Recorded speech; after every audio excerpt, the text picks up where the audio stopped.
Hi, I'm Anna Spencer. Today we're going to talk about antimicrobial Antimicrobial resistance. It's a mouthful. antimicrobial resistance, right? Right. Okay, I would have called it antibiotic resistance. Isn't that what we usually call it? The two terms are often used interchangeably. Antimicrobial refers to all the microbes, so viruses can develop resistance, Okay. fungi can develop resistance. Yeah, But for the purposes of our talk, we're going to focus on bacterial. So yes, you're correct. It is antibacterial resistance, but the larger term is antimicrobial, since I many want exactly to go there in 1 second, but first I have to tell people who's speaking here, and that they are listening to Dr. Laura Kahn, who is an expert on antimicrobial resistance, and she not only knows about bacteria, but I understand she's into viruses these days, and it has a new book coming out called One Health and the Politics of COVID-19. That sounds very, very significant because I would say, at a guess, probably more people died of stupid politicians convincing them to do stupid things than from actual medical inadequacy. Well, That that's doctors another could have. whole subject. That's another whole sub. That's another hour. In other words, you're not going to even touch that. Not if we're talking about antimicrobial resistance. No, I mean, if you want to talk about antimicrobial resistance, that's fine. But if you want to talk about COVID and leadership during epidemics, which are my other books, Right. I'm happy to talk about that. Yes, I agree. But the title of this book suggests that you're talking about politics and how Well, that's involved in. I mean, right. Well, so there's different areas of the politics. One is the science and the controversy surrounding COVID-19. There was a lot of politics involved in that. Yeah. The controversy of its origin. And then there's the whole leadership aspect, of which I'm just starting to investigate now. Oh, yeah. Project. Okay, I think there's a lot of blame to go around. A lot of blame to go around, but we're. But you're not. That's not what you're doing at the moment. Okay. Well, It depends on what you want to talk about in the next hour. Yeah. Okay. No, today we're talking about the old-fashioned notion, the things that we have to worry about, how we're becoming immune to the very things that might save us or that would have saved us if we hadn't messed up. I think that's the issue that your book was about, which is several years old now, right? What book was that? Remind me the title. That was published in 2016, called One Health and the Politics of Antimicrobial Resistance. And the material that it covered hasn't really changed. It's still relevant, although there are updated, efforts and issues, but the fundamental findings haven't really changed. And it's not that we've developed immunity to the antibiotics, it's the bacteria that have developed resistant capabilities. And that's something that they've had resistance genes are ancient. It's the acquisition of them and the expression of them is what's been changing, and that's largely due to our activities, our widespread overuse of antibiotics. Right. Okay, I'm sure we're going to get there, but let me confess that I'm going to have to expose my ignorance, because I was just thinking, I didn't even realize how ignorant I am. But I started thinking a few minutes ago, and I realized that there are a whole bunch of things that I haven't got clear in my own head and you can straighten me and a lot of other people probably out. There's bacteria and there are viruses. Mm-hmm. There's things like antibiotics. There are things like vaccines. And I understand there's something called macrophages. And maybe there are other magical stunts that people could do to combat bacteria and or viruses. But that some things are good for some things and some things are not. And that I Let's go to the basics here. What's yeah. the difference between a bacteria and a virus? Okay. So a bacteria is a fully functioning living thing. It eats, it eliminates, it reproduces. It's a single cell organism, but it does it all. It doesn't drive a car, it doesn't own a house. Well, But they also don't have sex, do they? They divide. well, that's not true. They have little pili where they can connect Really? and share genetic material. Oh, So that's a form of bacterial sex. okay. They're sharing genetic material. They share what are called little circular bits of DNA called plasmids. And often these plasmids have antimicrobial resistance genes that they very nicely share with each other. That's we'll get to that later. So yes, bacteria can have sex, if that's how you want to call it. Okay. The pili that they share with each other. So bacteria, as I said, are complete living things. Now, viruses, on the other hand, are technically not alive. They are purely strings of genetic material, whether it's DNA or RNA, encased in a protein coat. And they don't eat, they don't eliminate, they're parasites. They require infecting a cell, whether it's a bacteria or one of our human cells, or an animal cell or a plant cell. They require a living thing to inject their genetic material, hijack the machinery to turn that cell into a virus producing factory, of which the new viruses then burst out of. So that's a very different mechanism And they're from smaller. what's that? They're smaller than bacteria. They're much smaller. They're infinitesimally small. You need an electron microscope to see them. So they are strictly parasites. Mm-hmm. They're technically not alive by our criteria, but they act like they're alive. Now And those are things that can hang around for thousands of years, right? I mean, when people talk about going into things melting in the Arctic, that could bring back into existence viruses that existed 50,000 years ago. That wouldn't be possible for bacteria, right? Bacteria die, right? Bacteria can stay in a dormant state. So some bacteria form spores. Anthrax, for example, forms spores, which is why it can be used as a bioweapon. Bacteria. Well, now that's a term there that I hadn't even thrown into the equation because I've heard of spores, but I wouldn't have thought about what they are exactly. Spores can be dormant for long periods of time.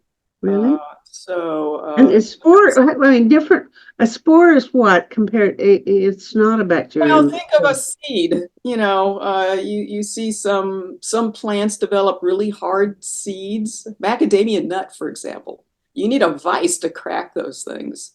They can stay in the environment for prolonged periods of time. Think of a spore like a macadamia nut.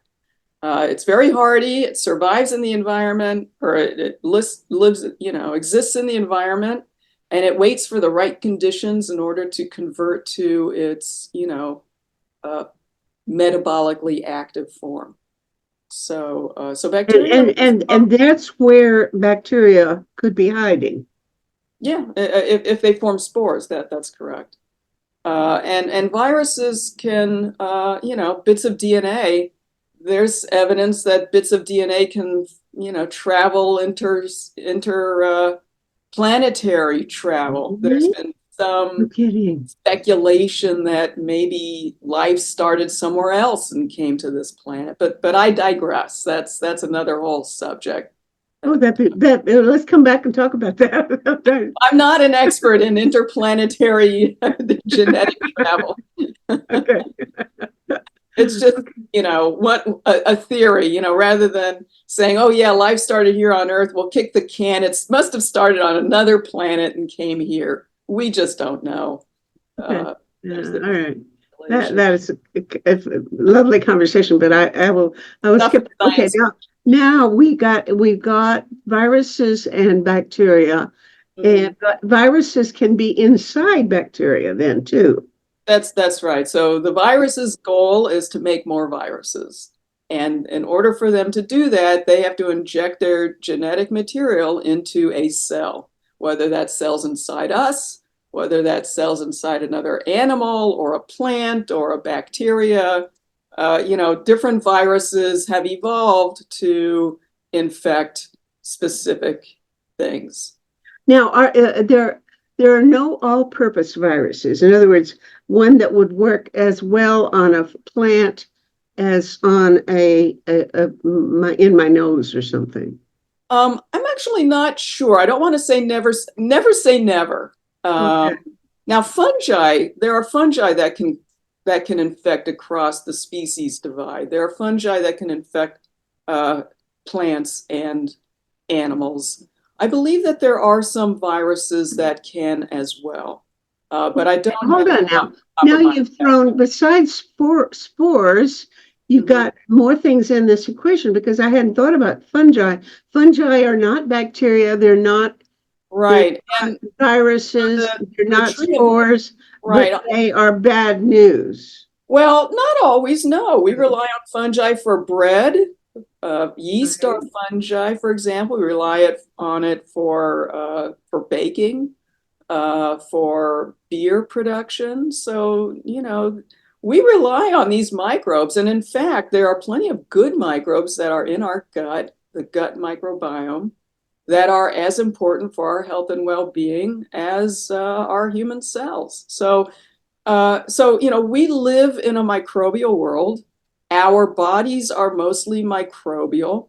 The problem comes when microbes that are not beneficial for us get in us or on us and cause problems. Mhm. That's when the problems arise. Now, on the tree of life, we're actually more closely related to fungi than we are to bacteria and other microbes. So, one of the reasons why antifungal medications are so toxic is because they are much more closely genetically related to us than, say, a bacteria. Okay, So, now can viruses and bacteria infect fungi? yes. Well, certainly viruses can infect fungi. Again, I'm not familiar with the Do bacteria we that. want them to? Would we ever try to get a, a virus to infect a fungus in order to kill it because it's something we don't want? I'm not aware of experiments that are trying to kill fungi using viruses. Now, interesting that you raised that question because we are using viruses to kill bacteria. So remember, I told you earlier that the bacteria have resistance genes, and some of them have developed resistance to virtually all of our antibiotics. Now, there are a specific class of viruses called bacteriophages. They target specifically bacteria, and they were used as a form of antibiotic back in the early 20th century. Now, the challenge with them is they are very specific. They only target one specific bacteria, and they're not that easy to use for a variety of different purposes. But they are the natural foe of bacteria. So they are kind of nature's antibacterials, if you will. Interest in them waned because antibiotics were discovered and they're a lot easier and cheaper to use, less labor intensive than the bacteriophages. Now, bacteriophages, as I said, you have to isolate them. You have to identify which ones specifically address your bacteria that you want to target. And so they're expensive and, as I said, labor intensive. So interest in them waned. Antibiotics, you can have what's called the shotgun approach. You have one antibiotic and it can target a whole bunch of bacteria.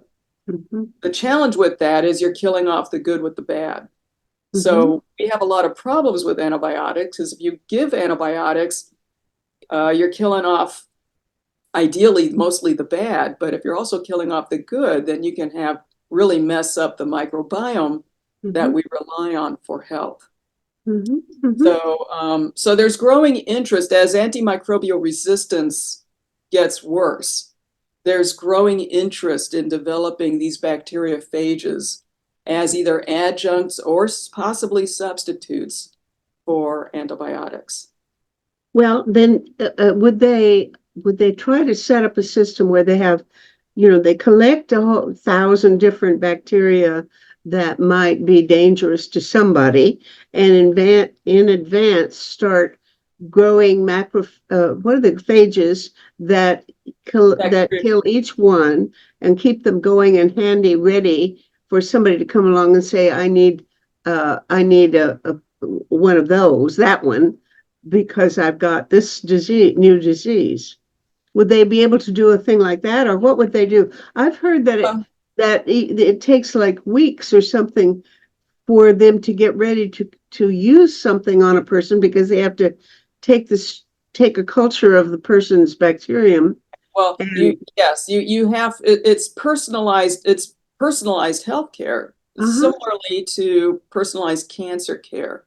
You take the cancer cell and you identify where its weak points are, its genetic weak points, and develop targeted therapies against that. Similarly, you have to identify the causative bacteria that's the causing the illness, and our diagnostics are not quite there yet. Certainly not in the clinic setting. These bacteriophages are usually used with severe pan-resistant infections in patients who are hospitalized. So it's not quite, at least in the Western world. Now, interestingly, for the past 100 years, there was a clinic in Tbilisi, Georgia, called the Eliava Institute. I had a friend whose son went there because he had an infection on his leg and they couldn't cure it. So he went to Georgia and got saved his leg. Right. So that's a famous center founded by, I believe, the doctor's name was Georges Eliava. And there was kind of a sad history there because he was apparently involved with Stalin's secret police's girlfriend, and he wound up getting murdered. So there's kind of a sordid history behind this institute, but the institute persisted despite his demise. But what they do is they have a large library of bacteriophages that they have, and somebody comes in and is seen. They identify the causative agent, the bacteria.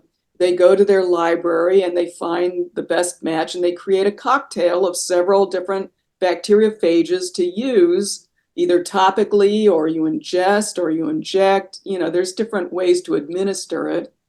But you have to know what you're treating, which is good and bad. It's very targeted treatment. Whereas, in the West, we typically do not identify the causative agent, and you just kind of prescribe presumptively for better or worse. And again, when you treat presumptively with the shotgun approach, hoping that whatever you prescribe is going to hit what's causing the problem, sometimes you're making a mistake. So there's pluses and minuses to both, but the problem with the shotgun approach is worsening antimicrobial resistance because the bacteria develop resistance to these antibiotics. Now, how long can they keep? You said they have a library of these things. Can they actually? Do they have to work to keep reproducing them in order to have their Right. each file in the library have a live? Right. So you need to replenish your library. Now, the beautiful thing is phages exist in the natural world. I mean, there's trillions of them all around us, and they're in us and they're on us. And they're found in concentrations in sewage, in sewer water. There's lots of them there. So the technologies to isolate them and identify them really haven't changed much over 100 years. You take it from the environment, you plate it out, you put in some known bacteria, and you wait and you see which phages are killing the bacteria, and those are the ones you want. So then you collect them, and then you store them in your little vial. So that's how once you got them in a little vial, do you have to keep taking care of them, or will those things stay there for 100 years, ready to be used? Well, I mean, if you want to, consistently stock your phage, you're going to have to, grow them. You're going to have to, provide them with the host cells to which they can reproduce. So, otherwise, it's a big maintenance problem. So it's a big maintenance issue, and I mean, I don't know the details of it. I just know the theoretical aspects of it. Yeah. But it's very labor intensive. But it is a strategy for dealing with resistant bacteria because the whole phage, so the whole bacterial CRISPR-Cas9 system, which is their immune system, evolved to counteract these bacteriophages. So as the bacteria evolve, so do the phages. So there's kind of a tit for tat between them. So it's nature at its best. And I've always said that it's best to work with nature rather than against nature. So using bacteriophages is a really clever strategy to work with nature against the bacteria that are making the pathogens that are making us sick. So that's one strategy for dealing with this whole antimicrobial resistance mess that we find ourselves into. But it's, as I said, it's expensive, it's labor intensive, and would require some technological advances to make it more accessible on the large scale in the clinic. To what extent would there be, if you have two different people getting sick, one in Thailand and one in Peru, how likely is it that they would be caused by the exactly same bacterium that could be killed by the same phage? Well, it's probably unlikely. Because you're in completely different environments, which is why you can't develop a pill it's unlike an antibiotic where you can develop a pill and just distribute it. It would, as I said, have to be personalized.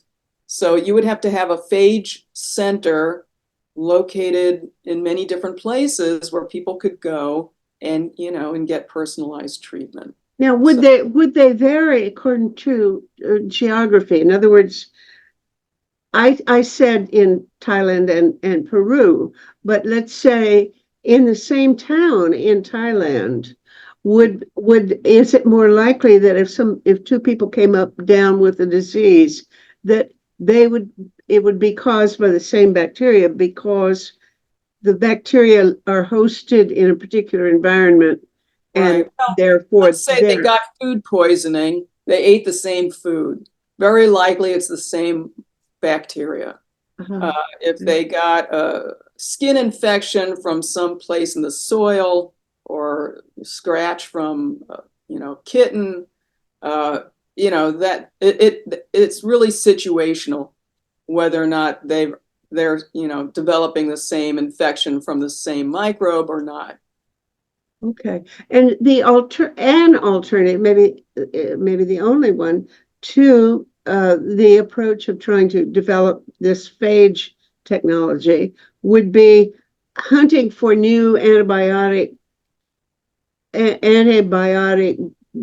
bacteria or whatever in the soil, going out and looking for new ones that are antibiotics. Is that what, if we're looking for cures, which by the way, we should talk about last after we talk about antibiotic resistance, if we're looking for cures, phage development would be one, but what else have you got? What would you be doing to try to solve this crisis? As I understand it, may be a crisis sometime.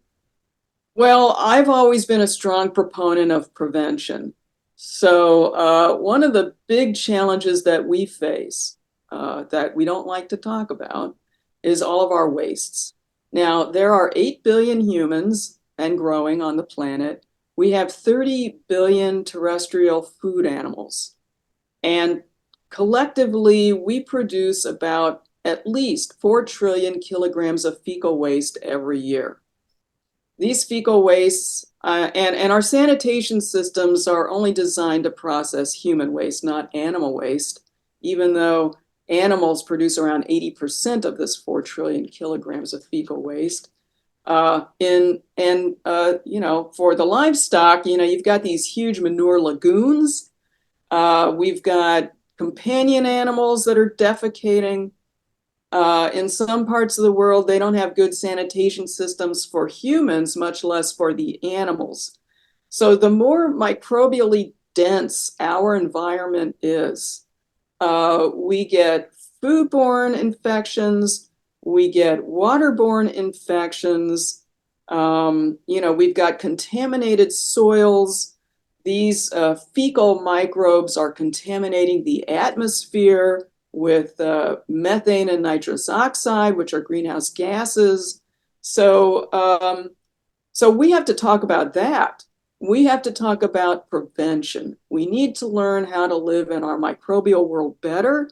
Mm-hmm. And right now we're doing a very poor job of it with better sanitation of human and animal fecal waste that contain many pathogens, including resistant bacteria. We need to figure out how to deal with it, how to process it. We can use that manure as a form of fertilizer. Right now, it's been replaced largely by high nitrogen synthetic fertilizers that they use on agricultural soils. Agricultural soils contribute about 78% of the nitrous oxide into the atmosphere. That's 265 times more potent as a greenhouse gas at trapping heat than carbon dioxide. So these wastes cause worsening antimicrobial resistance. They contaminate our food, they contaminate our water, they make us sick, and they're contaminating our atmosphere and making climate change worse. So that's a critical issue that we need to be talking about. And it's all tied together, all of these wastes, fecal bacteria. Let me move back because there's one last thing that I didn't get in my confusion about what antibiotics do. Do they just kill bacteria or do they also kill viruses? No, they do not kill viruses. Some antibiotics will kill bacteria. Other antibiotics will merely stun the bacteria to give your immune system the opportunity to clear them. So not all antibiotics will kill. Some will merely stun them enough to give the immune system the upper hand. But no antibiotics will kill viruses. That's right. Antibiotics are useless against viruses. You need an antiviral. Now remember, viruses are technically not alive, so you cannot kill it. All you can do is either prevent it from attaching to the cell mess up its reproductive machinery, or prevent it from breaking out of the cell. You cannot kill the virus. You can stop its functioning, but you cannot kill it. You can give the body an upper hand at clearing the virus, But but that's that's not. why we need viruses. I mean, vaccines. So vaccines are basically target practice for your immune system. So when your immune system encounters a brand new virus, it doesn't recognize it, it doesn't know what to do with it. And perhaps by the time it figures out, oh, this is not a good thing, the viruses are widespread throughout your body and kill you. So Mhm. what a vaccine is it gives you either the killed or the a deactivated virus or a greatly weakened virus, um, or a piece of the virus, just something for your immune system to look at and say, oh, this is something new. What is this? This is something bad. So it gives the immune system time to practice attacking this new unknown thing. Mhm. So once it's developed those capabilities, it's like, your immune system's like your military. You've got the Army, you've got the Navy, you've got the Marines, and our antibodies are tiny missiles that target, invaders and are designed to blow them up and kill them. So we wanted to have our immune system develop these tiny missiles to attack these invaders. So again, vaccines are merely target practice for your immune system. It's very effective against viruses. It's effective against bacteria. The challenge is some viruses like HIV, which hide in our cells, are hard to develop a vaccine against. So some viruses are easier to develop a vaccine against. Some are harder to develop a vaccine against. Malaria has been as a parasite, a whole organism, hard to develop a vaccine against, although they appear to be have developed one. So so that's why vaccines are so important, because it's a really great strategy Mhm. for preventing or reducing the severity of illness, Mhm. uh, that that antibiotics and antivirals, you only give them once you become infected. The goal is to prevent severe disease and death, Mhm. and that's where vaccines play such an important role, because it's basically training your immune system to fight against this invading organism or And pathogen. after a few years, or maybe 6 months, the vaccine is not Well, it working anymore. wanes. What Right. happens Well, then? practice, practice, practice. Your immune system needs practice. And if it's not practicing, you forget, right? So you need a booster. So sometimes you need a booster, like with the measles, mumps, and rubella, or with the diphtheria, pertussis, tetanus. You need to get a booster periodically Mm. to remind your immune system, hey, these things are out there. Don't forget them. This is how you respond to them. So you need a booster. Okay, now when I remember I used to be an office nurse. I wasn't a real nurse, but that's what they Mhm. call me because I answered the phone and did urinalyses and things like that. And we had something called DPT, which was Yeah, something they gave babies. right. And That's I had diphtheria, the pertussis, tetanus. yeah, now my impression was that was a lifelong thing. You give the baby this one little vaccine or whatever, and he's good for life. Is that? No, tetanus you need every 10 years. Oh, okay. Uh, yeah, no, you need Because for, now they're, for an adult, it's usually DT. It's usually DT, the diphtheria and the tetanus. Pertussis, pertussis has had a resurgence. Whooping, it's called whooping cough. uh-huh. Um, And there have been resurgences. I mean, it's that's a bacterial infection. Um, But now the measles, I understand that there have been outbreaks of measles. right. Why would that be? Would that mean that the parents hadn't given their babies measles shots, or that the people outgrew them, or what? Well, are you familiar with the whole measles vaccine and autism controversy? Andrew Wakefield, uh, back in I'm trying to remember what year, he published a paper finding that measles caused autism.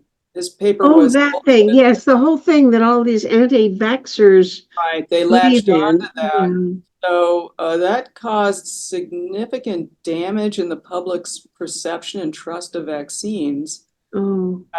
And the paper was ultimately identified as being fraudulent and retracted, but the damage was done, and many people now refuse to vaccinate their kids.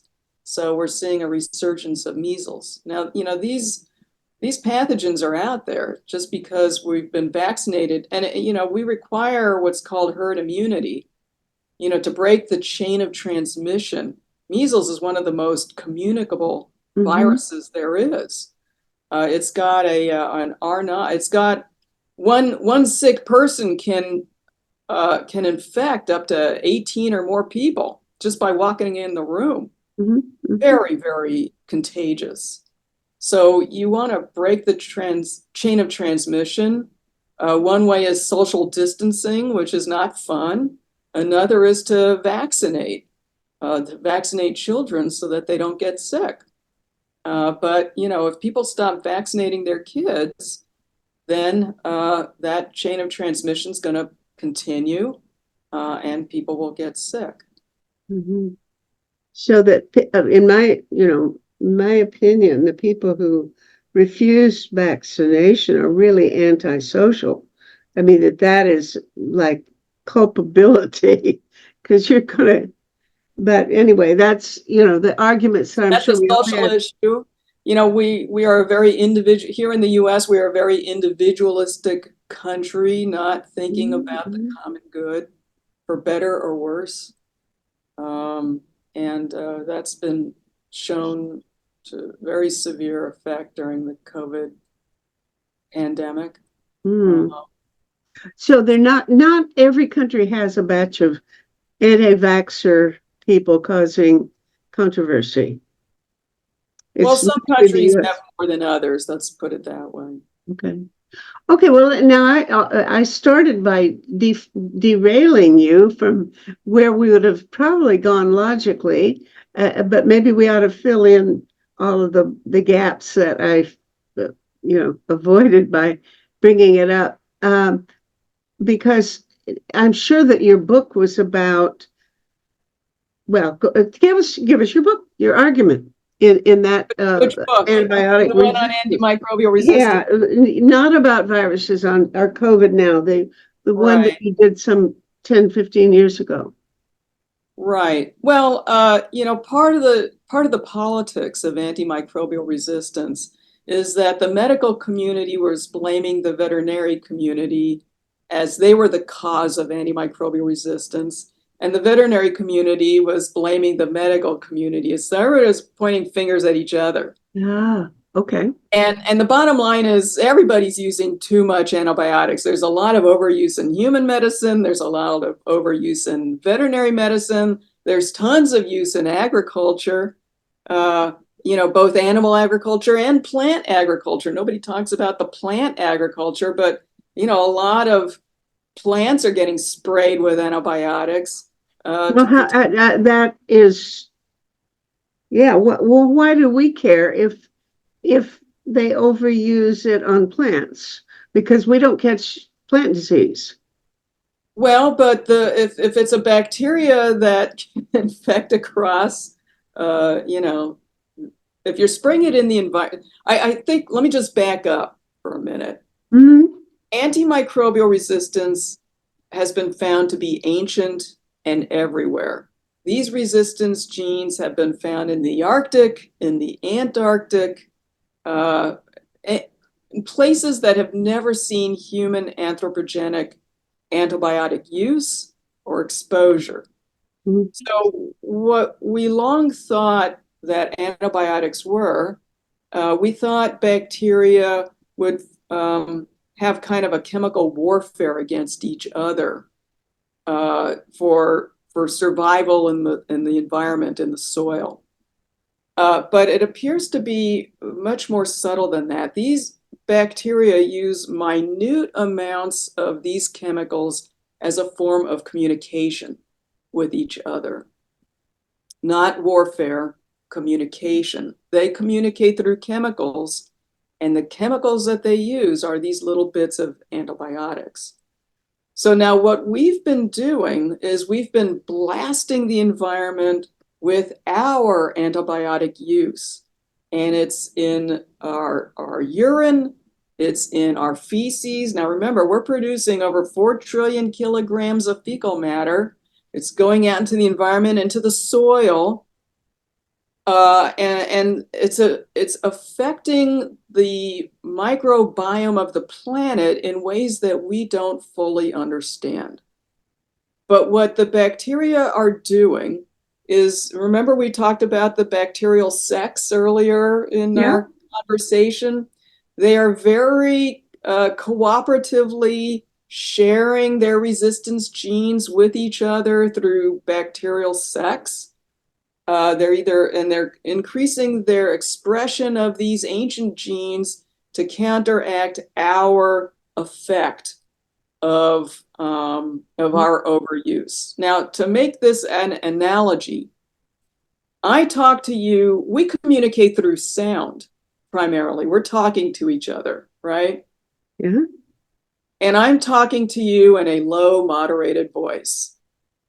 Now, what if we were trying to communicate and there was a revving jet engine in the room as we were trying to communicate? And it was blasting our ears, it was loud, it was rupturing our eardrums, and if it's enough, it could kill us, this massive jet engine, right? So, what the resistance genes are kind of like noise canceling earphones. If I had a pair of noise canceling earphones to protect myself against the revving jet engine, and I had an extra pair and I very nicely shared it with you to protect each other from this assault. Well, that's what the bacteria are doing with their resistant genes. They're very nicely sharing with each other these resistance genes to protect them, to protect each other from from the revving jet engines that we're putting into the environment that's insulting, that's harming them, right? So our our effect is is making conditions very unpleasant or deadly for the bacteria, and they're fighting back. They're fighting back much more effectively than we can produce new antibiotics, and we're always going to be behind the 8 ball and lose because there's a lot more of them sharing these resistance genes than there are of us trying to figure out new antibiotics. So that's why the strategy of bacteriophages is so important, because we're working with nature, not against it, and trying to learn how to live more sustainably in our microbial world.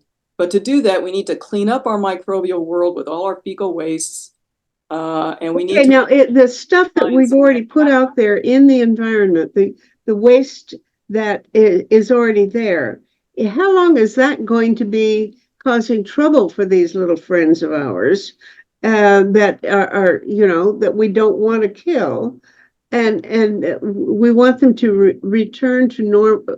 I don't know whether there's a Well, normal that's the great question. How do we restore our natural world? I don't even know if it's possible with, 8+ billion humans, 30+ billion terrestrial food animals, biodiversity has plummeted. We've altered so many ecosystems and environments, but we have to figure out how to live more sustainably Well, on this. do these antibiotics that we're spreading around, do they live forever and continue Well, they're causing trouble, chemicals. or do they Well, run out of power after a while and we do you well, know? antibiotics are not alive, they're chemicals. And I guess the question is, how long do these chemicals persist in the environment? I don't know. I don't have an answer. Is there do you think there's a single answer, or would it depend on the It might, antibiotic that it we're might depend talking on about? the antibiotic, the environmental conditions that it's Uh-huh. in, all of those Okay, things. now what are you suggesting by way of cleaning? We want to clean up the environment, but what are we Right. going to do with this stuff? I mean, it's Well, we have to certainly we want figure to out, collect it. We do not want it spread around, right? And we do not want to maybe right. Well, even I want mean, to. we've got, some of these concentrated animal feedlots with thousands of animals Uh-huh. produce enough manure that, a mid-sized city produces. And they're in these giant lagoons. Yeah. And if there's a storm, these lagoons burst and you've got fecal matter spread all over the place, contamination. So it's just not a good strategy. Now Now, wait a minute, because I don't know whether I want to agree with you about fecal thugs. I have not no side. I'm not sure which side I'm on, but there's this whole argument about holistic management of grazing that, and I tend to believe it. This guy named Alan Savory has right, the notion that a lot of the world's land is drying up that's because exactly we are that's not exactly having right. herds of animals traveling around as they used to in packs. And one of the good things they used to do is leave their droppings, and then Exactly. they would paw at the ground and sort of mash it up, and Yeah. so it would all be Right. So integrated. And that we want that to resume in order right. to restore the quality of our soil. So that is a blessing about That's fecal matter. We don't Yeah. want to So take that. modern agriculture has decoupled animal agriculture from crop agriculture. We've got as you said, the deplenishment of our soils. And meanwhile, the animals are producing massive amounts of fecal matter that are just being stored in these lagoons. Mhm. So, yes, I mean, one strategy would be to reintegrate the animal with the crop to be used as fertilizer. We'd have to make sure, though, that they're cleaned for our consumption because we don't want to eat the cattle's or the animal's fecal matter in our crops. But, you know, it would be more sustainable, I think, rather than relying on high nitrogen synthetic fertilizer, which is what's currently being used, and which has been so detrimental Well, to. look, I've got a position on that too. I do have, because I'm now promoting rock dust as a way of capturing CO2 from the atmosphere and, Mhm. and sequestering it in soil. So it really is a great alternative to Well, synthetic there's fertilizer. there's a number of strategies. There's low till, Right? uh, Yes. and Yes. there's drip Uh-huh. agriculture. There's Yeah. cover crops. So But there's now, let me not. I can't leave you alone long enough to finish a sentence. Sorry, because I'm so interested in everything you're saying. But how are we going to keep the? I mean, if the food is grown in soil that is the manure is from cows, we can't keep it from our food. We are going to get it in our food, aren't we? Well, I mean, ideally, we would have some sort of system where we wash off the manure to reduce the risk of foodborne illness. There's actually some phage cocktails that you can spray on your food that will the phages will eliminate the bacteria. So there's another agricultural use for phages that could be viable, a viable strategy to reduce. Okay, but it doesn't, I mean, if we're really going to have herds of of animals, which I kind of like the idea. I mean, I'm really torn as to what to believe, whether or not there could be meat that it was produced carbon negatively, so that the production of meat comes from a technology that does not actually add more CO methane and stuff to Well, the atmosphere the than challenge with it reduces. cows, right, but the challenge with cows is they've got what are called rumens. And rumens are cows have four chambers, one of which is a rumen. And a Mhm. rumen is a fermentation chamber. And they're burping out methane. And so methane burps are actually a large contributor to the methane in the greenhouse gases. Not quite as Next potent as carbon next week, dioxide. the next show next Monday will be about seaweed. And one of the arguments is that now it would be possible to reduce up to 90% of the methane Cowbird. emissions, enteric Yeah, emissions, by feeding the cows certain kind of seaweed. right. Uh, Yeah, I've heard yes. that. That Yeah, they're that'll be a very looking at interesting that conversation. angle. But I Yeah. still don't see if you're going to have cows leaving their droppings, and we want, as we think we might want to, then it will get into our food. I don't see how it Well, can. that's the challenge. I mean, synthetic high nitrogen fertilizer versus cow droppings. The cow droppings would help replenish the soil, but we Yeah. would just have to make sure that the droppings don't infect, the pathogens in the droppings don't infect us. So that's one of the challenges of that. So, Okay. so again, microbial world, we just have to figure out how to live better in it. Uh-huh. That's the One Health approach. Prevention is much better than treatment, but we need to work with nature, not against it, when we're treating these infections, and we want to work with nature to reduce the contamination of our soils, our waters, and our air that contribute to both greenhouse gases and to our illnesses. And need for more antibiotics. So all of this is tied together in a One Health approach, which is why the concept of One Health, recognizing the linkages between human, animal, plant, environmental, and ecosystem health is so important to allow us to see the big picture. Yeah. So Okay. Well, that's I certainly am enthusiastic about that. Now, I consider my task is not any of these things because I'm not a scientist at all, but rather by publicizing these discussions, trying to change public opinion, and in fact, as a campaign, mobilize political action uh, to solve the problems. Now, and it's a whole bunch of problems I'd like to tackle. But now, what campaign would you like me to formulate, which would solve your problem? How shall I try to get people to, let's imagine, to contact their MPs, to ask the MP to do what to help solve the fecal in abundance in the world, and or whatever. What is your well, what is I your guess I political game, and what is your campaign that I right. will try to Well, we join? want the message meta to be positive, which is why One Health is a positive thing. Okay. Learn to live sustainably in our microbial world.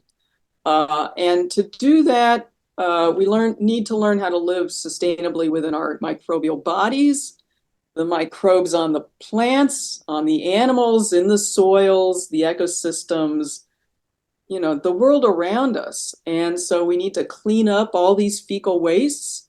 We need to reintegrate animal and crop agriculture to use some of those fecal wastes to replenish the soils that have been depleted Mm-hmm. Mm-hmm. in our agriculture. There's many things that we can do. Our use of bacteriophages for both agriculture and for human health. There's many strategies that we can employ, Mm-hmm. uh, you know, to live more sustainably. So that's kind of the message, and people can pick what area they are most passionate about. But ultimately, we all need to understand this One Health concept and to work together to live on our planet, our beautiful home that we need to respect and cherish, and all of the species living on it. Let's try. We've only got one home. Let's clean it up, Yeah. and take care of it together. Every time I talk to you, I come away with shivers of excitement. You make me feel very positive. So thank you. This is exactly a wonderful message to pass on to other people. So, okay, your book is ready or out? It's coming out in October. Okay. One Health and the Politics of COVID-19. Yeah, and that is a whole different. We'll come back and let's have a conversation about it. That sounds great. I'll be happy to discuss it with you. That's terrific. Okay, this has been such fun, and I've learned so much. You've really helped me. So thank you very much. My pleasure, Meta. Yeah, we'll get back together again. Let's say in the fall. If I forget you, don't you let me forget you. You okay. Call me and say I'm ready. All right. Take care. Okay. Bye. Bye. Project Save the World produces these forums, and this is episode number 604. Watch them or listen to them as audio podcasts on our website, tosavetheworld.ca. People share information there about 6 global issues, and we welcome your comments too. To find a particular talk show, check the scroll list on the homepage or use the search bar. Project Save the World also produces a quarterly online publication, Peace Magazine, which now serves as a free of charge newsletter to help mobilize knowledge about 6 global threats to humankind. We gladly email the magazine as a PDF or link to any interested organization in the world that works to prevent a global catastrophe involving war and weapons, global warming, famine, pandemics, radioactive contamination, or cyber risks. Just email us at office@peacemagazine.org and we'll add your group's email address without charge to our list. Please type "Subscribe my group" as the subject of your email. For individual subscriptions at $20 Canadian per year, go to pressreader.com on your browser and search for Peace Magazine.